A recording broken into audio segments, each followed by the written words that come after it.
pessoal, a leitura que eu vou gravar hoje é uma leitura de uma personalidade que eu venho me interessando por saber mais, que é o Pedro Lombardo.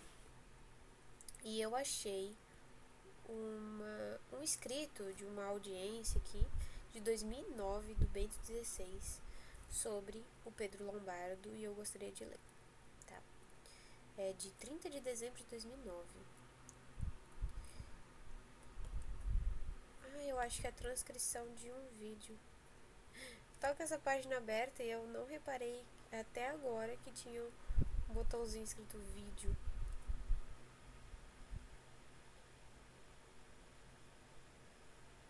O vídeo não tá mais disponível. Eu não sei se é transcrição do vídeo, mas eu acho que sim. Eu vou ler, é bem curto, tá? Vamos lá. Pedro Lombardo. Queridos irmãos e irmãs, nessa última audiência do ano, gostaria de vos falar de Pedro Lombardo, um teólogo que viveu no século XII, que gozou de grande fama, porque uma sua obra, intitulada Sentenças, foi adotada como manual de teologia por muitos séculos. Quem era, portanto, Pedro Lombardo? Mesmo se as notícias sobre a vida são escassas, podemos, contudo, reconstruir as linhas essenciais da sua biografia. Nasceu entre os séculos XI e XII, nas redondezas de Novara, no norte da Itália, num território outrora pertencente aos Longobardos. Precisamente por isto foi-lhe dado o apelativo Lombardo. Ele pertencia a uma família de condições modestas, como podemos deduzir da carta de apresentação que Bernardo de Claraval escreveu a Geduíno, superior da abadia de São Vítor em Paris, para lhe pedir que hospedasse gratuitamente Pedro, que desejava ir àquela cidade por motivos de estudo. De fato, também na Idade Média, não só os nobres ou os ricos podiam estudar e desempenhar papéis importantes na vida eclesial e social, mas também pessoas com origens humildes, como por exemplo Gregório VII, o Papa que enfrentou o Imperador Henrique IV, ou Maurício de Sully, o arcebispo de Paris que mandou construir Notre-Dame e que era filho de um pobre agricultor. Pedro Lombardo iniciou os seus estudos em Borgonha, depois foi a Reims e por fim a Paris. A partir de 1140, ensinou na prestigiosa escola de Notre-Dame. Estimado e apreciado como teólogo, 8 anos mais tarde foi encarregado pelo Papa Eugênio III de examinar as doutrinas de Gilberto Porretano, que suscitavam muitos debates, porque eram consideradas não totalmente ortodoxas. Tendo se tornado sacerdote, foi nomeado bispo de Paris em 1159, um ano antes da sua morte, em 1160. Como todos os mestres de teologia de seu tempo, também Pedro escreveu discursos e textos de comentário à Sagrada Escritura. A sua obra-prima é constituída pelos 4 livros das Sentenças. Trata-se de um texto nascido e finalizado para o ensino. Segundo o método teológico em uso naqueles tempos, era necessário, antes de tudo, conhecer, estudar e comentar o pensamento dos padres da Igreja e de outros escritores considerados influentes. Por isso, Pedro recolheu uma documentação muito ampla, constituída principalmente pelo ensinamento dos grandes padres latinos, sobretudo de Santo Agostinho, e aberta à contribuição de teólogos seus contemporâneos. Entre outras, ele utilizou também uma obra enciclopédica de teologia grega, há muito tempo conhecida no Ocidente, a Fé Ortodoxa, composta por São João Damasceno. O grande mérito de Pedro Lombardo é ter organizado todo o material que reuniu e selecionou com cuidado num quadro sistemático e harmonioso. De fato, uma das características da teologia é organizar de modo unitário e ordenado o patrimônio da fé. Por conseguinte, ele distribuiu as sentenças, ou seja, as fontes patrísticas, sobre os vários argumentos, em 4 livros. No primeiro, trata-se de Deus e do mistério trinitário. No segundo, da obra da criação, do pecado e da graça. No terceiro, do mistério da encarnação e da obra da redenção. Com uma ampla exposição sobre as virtudes. O quarto livro é dedicado aos sacramentos e às realidades últimas, as da vida eterna, ou novíssimos.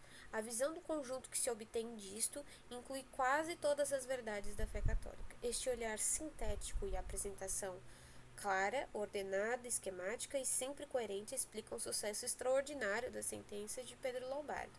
Elas permitiam uma aprendizagem certa por parte dos estudantes e um amplo espaço de aprofundamento para os mestres, os professores que delas se serviam. Um teólogo franciscano, Alexandre de Ales, que viveu uma geração depois de Pedro, introduziu nas sentenças uma subdivisão que tornou mais fácil a sua consulta e estudo. Também os maiores teólogos do século XIII, Alberto Magno, Boaventura de Bonorédio e Tomás de Aquino, iniciaram a sua atividade acadêmica comentando os 4 livros das sentenças de Pedro Lombardo, enriquecendo-as com suas reflexões. O texto de Lombardo foi o livro usado por todas as escolas de teologia até o século XVI.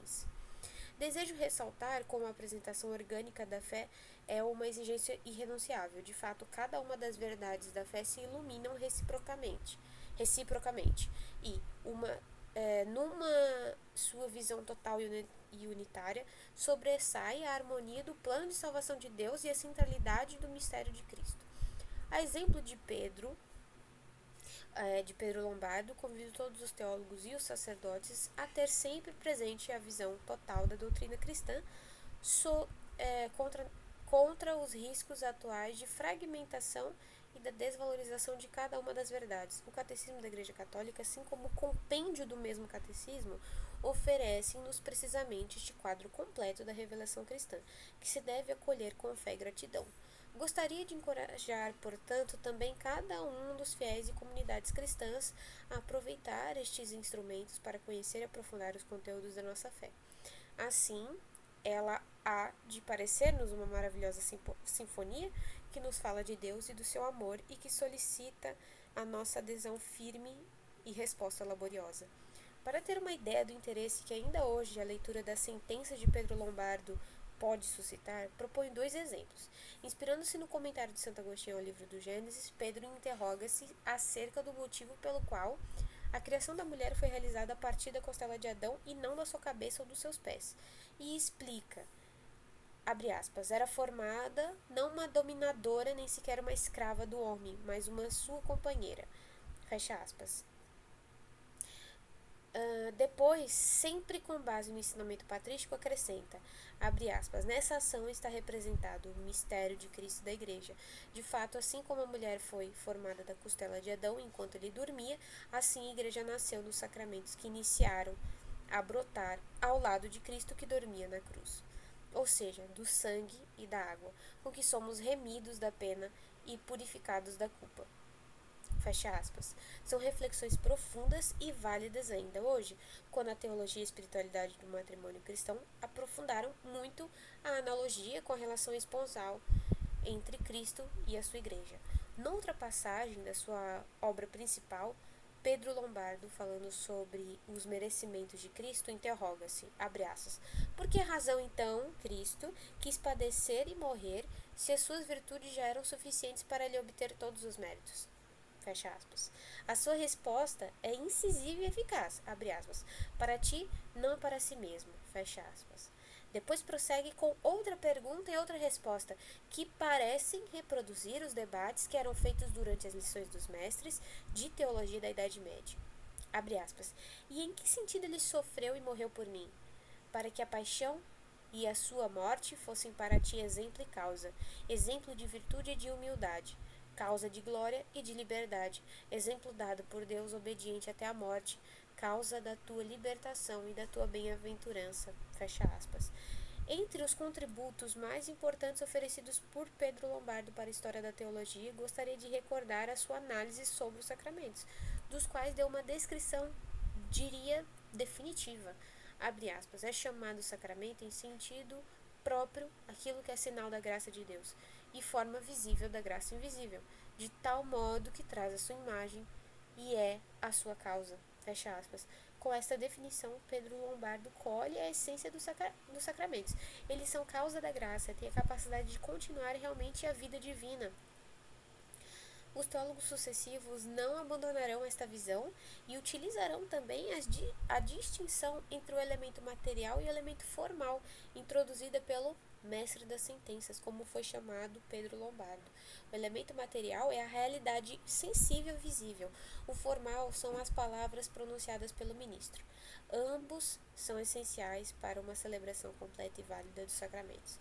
A matéria, a realidade com a qual o Senhor nos toca visivelmente, e a palavra que dá o significado espiritual.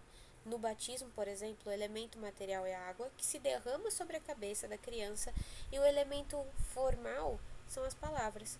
Abre aspas, eu te batizo em nome do Pai, do Filho e do Espírito Santo. Fecha aspas. Além disso, Lombardo esclareceu que só os sacramentos transmitem objetivamente a graça divina e que são 7: o batismo, a confirmação, a Eucaristia, a penitência, a unção dos enfermos, a ordem e o matrimônio. Queridos irmãos e irmãs, é importante reconhecer como é preciosa e indispensável para cada cristão a vida sacramental, na qual o Senhor, através dessa matéria, na comunidade da Igreja, nos toca e nos transforma. Como recita o Catecismo da Igreja Católica, os sacramentos são, abre aspas, forças que saem do corpo de Cristo, sempre vivo e vivificante, ações do Espírito Santo, fecha aspas. Neste ano sacerdotal que estamos a celebrar, exorto os sacerdotes, sobretudo os ministros que curam as almas, a terem eles mesmos primeiro uma intensa vida sacramental, para servirem de ajuda aos fiéis. A celebração dos sacramentos distingue-se por dignidade e decoro, favoreça o recolhimento pessoal e a participação comunitária, o sentido da presença de Deus e o ardor missionário. Os sacramentos são o grande tesouro da Igreja e a cada um de nós compete a tarefa de os celebrar com fruto espiritual. Neles, um acontecimento sempre surpreendente toca a nossa vida. Cristo, através de seus sinais visíveis, vem ao nosso encontro, purifica-nos, transforma-nos e torna-nos partícipes da sua amizade divina. Queridos amigos, chegamos ao fim deste ano e estamos às portas do novo. Desejo-vos que a amizade de nosso Senhor Jesus Cristo vos acompanhe todos os dias deste ano que está para iniciar. Possa esta amizade de Cristo ser nossa luz e guia, ajudando-nos a ser homens de paz, da sua paz. Bom ano a todos vós, queridos irmãos e irmãs, amados peregrinos de língua portuguesa, agradecidos pelos votos, preces e sinais de amizade que tivestes para comigo nesses dias de festa, em honra de Deus menino. De coração desejo a todos um ano novo feliz, colocando nossa vida e família sob proteção da Virgem Maria para sermos autênticos amigos do Filho Jesus e corajosos construtores do seu reino no mundo. Assim Deus vos abençoe. Amém.